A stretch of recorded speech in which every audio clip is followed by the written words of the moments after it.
Bismillahirrahmanirrahim. Assalamualaikum warahmatullahi wabarakatuh. Saudara, dengan saya lagi Edi Mulyadi dari Forum News Network. Saudara sekalian, kita masih ngomongin acara Sabtu kemarin, yaitu deklarasi sekaligus syukuran kantor Jokpro ya, Jokowi Prabowo 2024 yang digagas oleh Timothy Ivan, siapa lagi, dan dipenasehati dipenasehati oleh M. Kodari, Direktur Survei Indobarometer ya.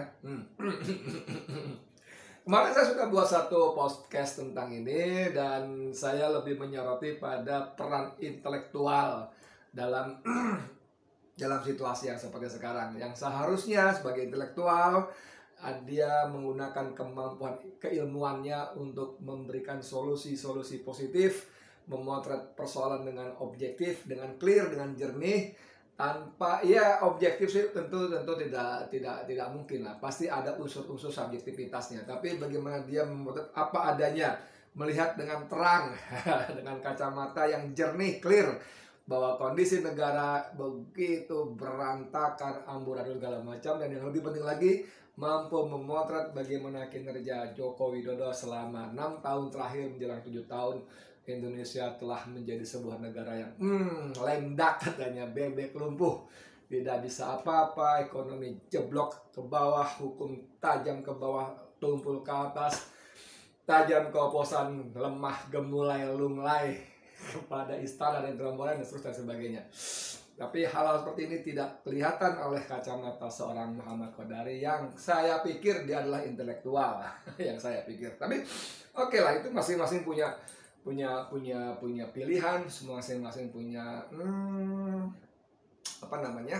ya pilihan lah ya, dengan segala macam motivasinya. Saya tidak ingin masuk ke dalam motivasi apa di belakang dia untuk menjadi apa, dapat apa dan sebagainya. Itu urusan masing-masing lah. Cuman sebagai ya sudahlah, begitulah ya. Nah, kemarin juga itu Bang Asyari Usman, senior saya di Forum News Network FNN, menulis dan viral juga di baik grup-grup WA maupun di beberapa media online, termasuk di FNN tentu saja. Tapi saya kali ini mengutip di kontenislam.com. Asyari Usman, di belakang Jokpro, Jokowi Prabowo 2024, maksudnya 2024, ada duit besar.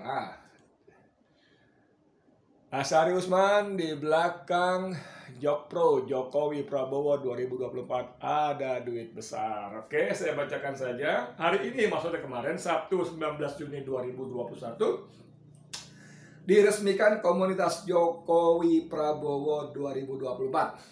Jokpro 2024. Diberitakan peresmian ini berlangsung besar-besaran di Jakarta Selatan. Siapakah mereka ini? Ini pertanyaannya bagus.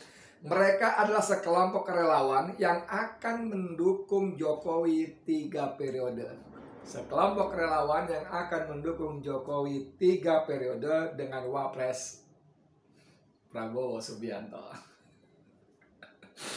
Komunitas Jokpro diketuai oleh Baron Danardono Wibowo dengan Sekjen Timothy Ivan. Yang menarik, mereka diperkuat oleh Om M. Kodari, Direktur Lembaga Penyigi atau Penyurvei Indobarometer. Ide gilakah ini? Tidak sama sekali. Mereka serius.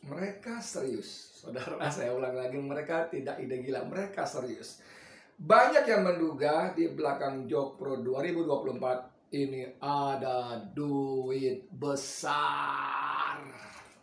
Kemarin saya sedang hitung-hitung secara sangat kasar, sangat global. Ya, kalau pakai untuk operasional kantor, misalnya 1 bulan listrik, air, gula, teh, kopi, apalagi ya, honor staff dan sebagainya, honor direktur seperti dan sebagainya, 100 juta lah misalnya, itu udah poya-poya ya untuk sebuah organisasi seperti itu ya. Kemudian untuk setahun berarti 1,2 miliar. Untuk survei setahun 2 kali, misalnya satu survei 10 miliar, misalnya 20 miliar cuma berapa? 21 miliar ya. Terus apa lagi? Ya bulat-bulat. Kalau cuma 5 miliar setahun mah peanut gitu ya. Peanut kecil banget buat duit besar yang ada di balik mereka. Itu analisis saya saja secara sangat global, kasar. Logikanya begini. Para anggota oligarki yakin Jokowi ini telah terbukti memiliki loyalitas sejati. Nah, ini dia. Ada di belakang Jokpro 2024 ada duit besar. Kenapa? Logikanya begini. Para anggota oligarki yakin Jokowi telah terbukti memiliki loyalitas sejati. Figur lain siapapun dia tidak mungkin bisa sesetia dan sehebat Jokowi. Ngeri nggak? Ini penilaian oligarki terhadap Joko Widodo sebagai presiden menurut versi Bang Asy'ari Usman, kan? Dia sudah menunjukkan keberhasilan dalam memperkuat cengkraman kekuasaan oligarki. Taktik yang digunakan adalah menciptakan perpecahan sosial politik dan itu berhasil summa cum laude. Bukan cuma tapi summa cum laude. Rakyat gontok-gontokan. Iya memang. Rakyat gontok-gontokan. Benar. Terutama dengan adanya makhluk super hina yang disebut mantan Danjen Kopassus dalam wawancara podcast saya, Mayor Jenderal Purnawirawan Sunarko, ya. Buzzer itu makhluk hina pemakan bangkai, dan ini yang dipelihara oleh kekuasaan, oleh istana.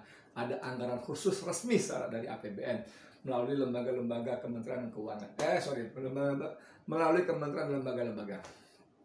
Aduh, luar biasa. Ketika energi seluruh anak bangsa terkuras oleh perpecahan sosial politik itu, oligarki bisa berkonsentrasi menguras kekayaan rakyat selama 6-7 tahun ini. Mereka berhasil memperkuat kekuasaan finansial dan politik. Kita sibuk kontok-kontokan. Kemarin cebong dan kampret, ya kan?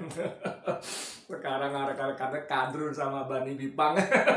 Ada-ada aja orang-orang media sosial ini.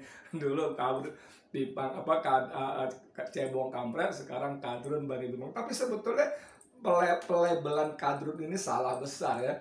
Justru gurun terbesar itu ada di Cina, gurun Gobi.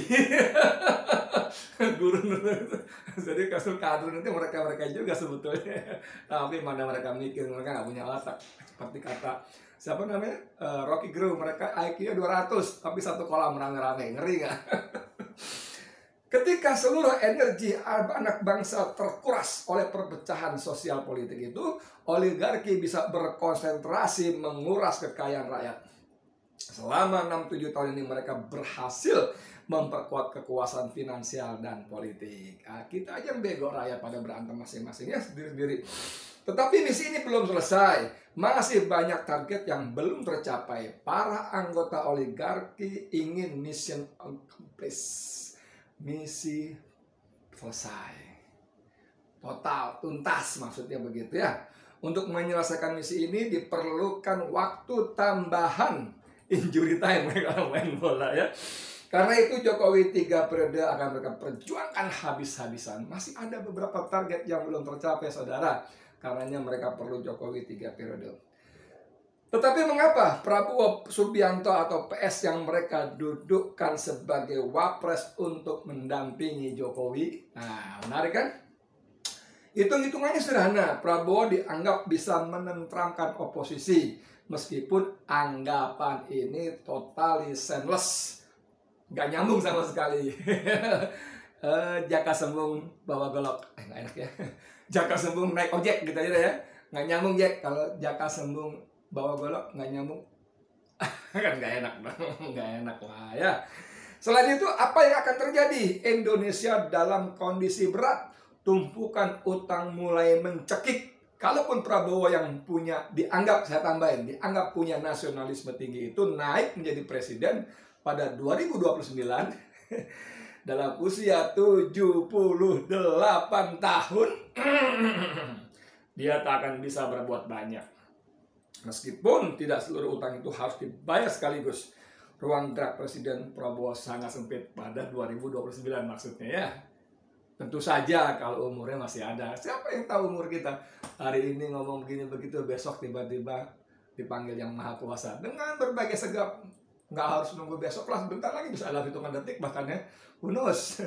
Kullu nafsin dha'iqatul maut, kan begitu kata Allah, ya. Firman-Nya, ya. Setiap yang bernyawa pasti akan mengalami mati. Nah, Jokowi tahu cara menundukkan kekuatan politik itu.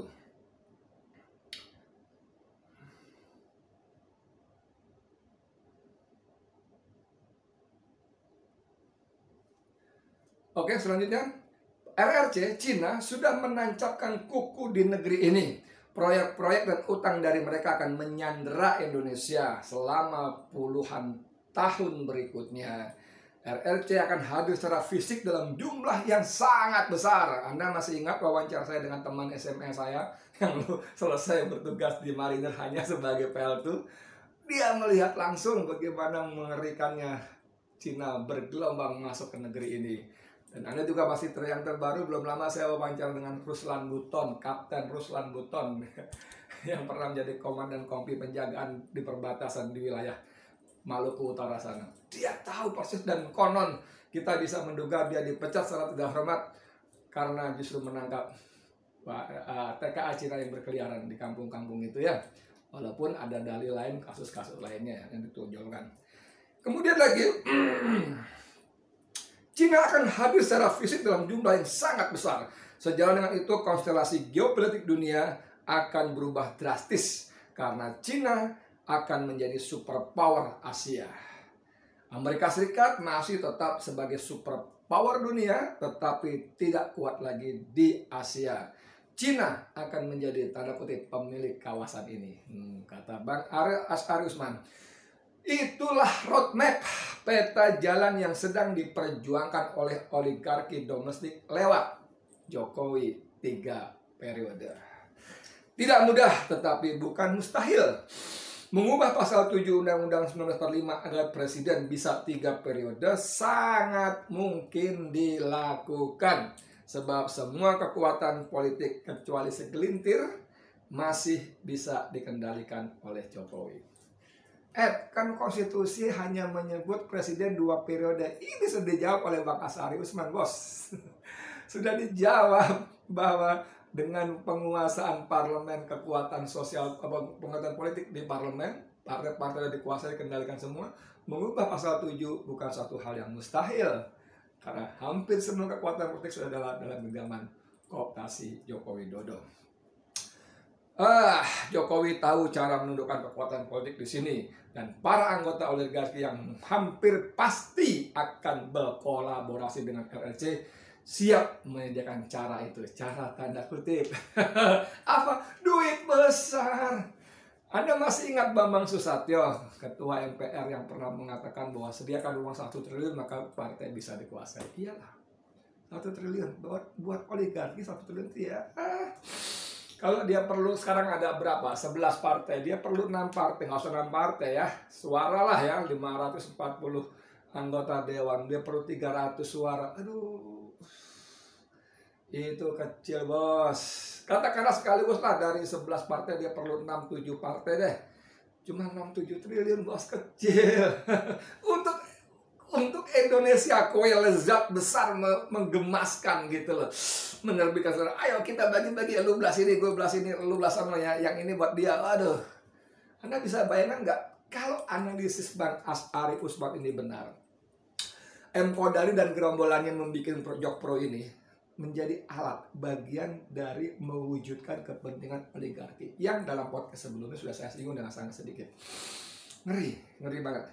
Saya nggak berani berpikir macam-macam karena terlalu ngeri membayangkan akibat-akibatnya, saudara.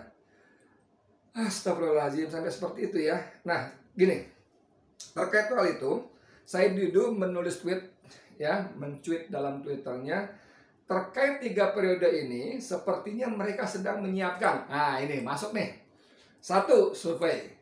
2, pembinaan media, pembinaan tanda kutip, bos. 3, menggarap cendekiawan Kanebo. Saya harus telepon Bang Said Didu. Bang, ini maksudnya apa cendekiawan Kanebo? Lalu yang keempat, pelatihan buzzer. Yang kelima, seleksi cukong, siapa aja yang mau ikut membiayai. Dan yang keenam, bagi-bagi kekuasaan termasuk di BUMN. Ini bos, aduh ngeri nggak? Said Didu ini baru beberapa menit yang lalu dia posting ya. Terkait 3 periode ini. Ngeri banget gak? Ngeri. Tapi begini, kata Kodari dalam wawancara penjelasan kepada media bahwa pada 2014 terjadi polarisasi yang dahsyat antara kekuatan Prabowo Capres dan kekuatan Jokowi Capres. terjadi polarisasi, dan makanya pada 2019 dia ingin menyatukan dua kekuatan itu, sehingga tidak lagi terjadi polarisasi.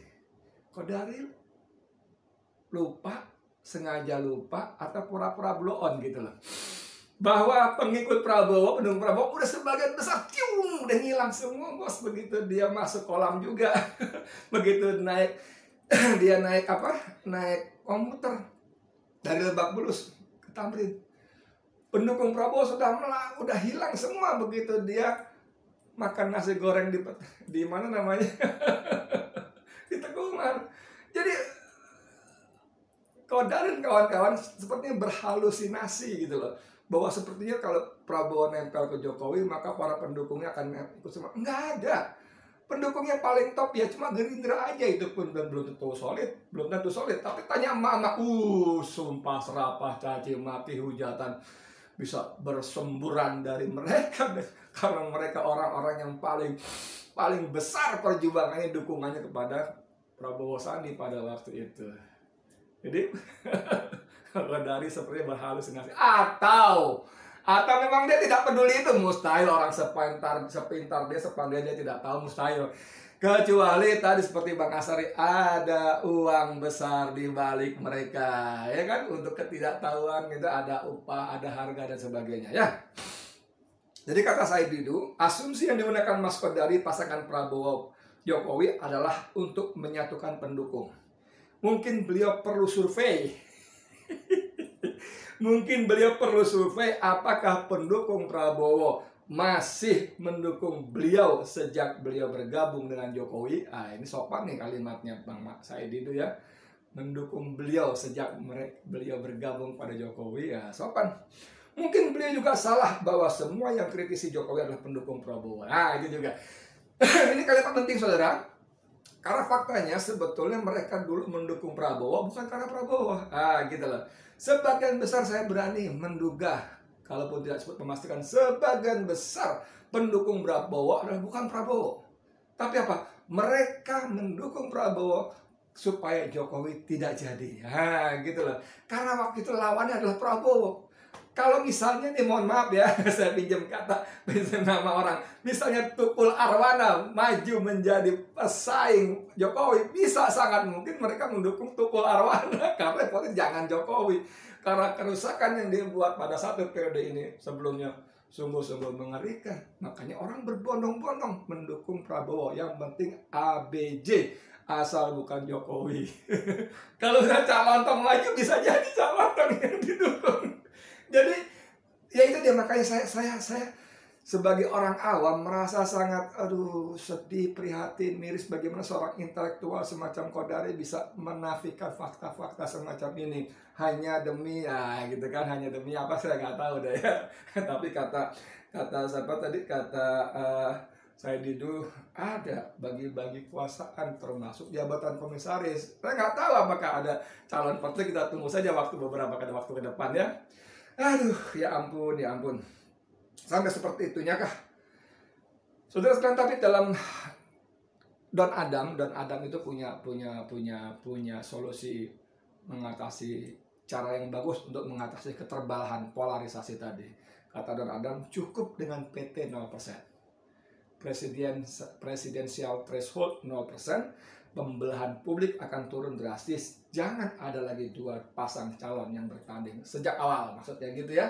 Karena siapapun sebenarnya dua pasang calon itu adalah di belakangnya oligarki kekuasaan. Si A, si B, bohirnya sama, oligarki ekonomi yang dasar tadi.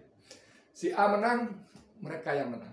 Si B menang, mereka yang menang. Lewat si B, mereka bisa titipkan kepentingan ekonominya lewat undang-undang, peraturan, dan seterusnya. Presidensial threshold, saudara, kata Don Adam, betul juga sih. Ya, ini dia nih. Cukup dengan PT 0%. PT itu presidensial threshold. Ya. Saudara, kita berharap seperti kata Lobe Gerung, orang-orang menggunakan akal warasnya, akal sehatnya untuk mencegah Indonesia semakin terpuruk dalam kehancuran. Amin. Saya Edi Mulyadi untuk FNN. Assalamualaikum warahmatullahi wabarakatuh.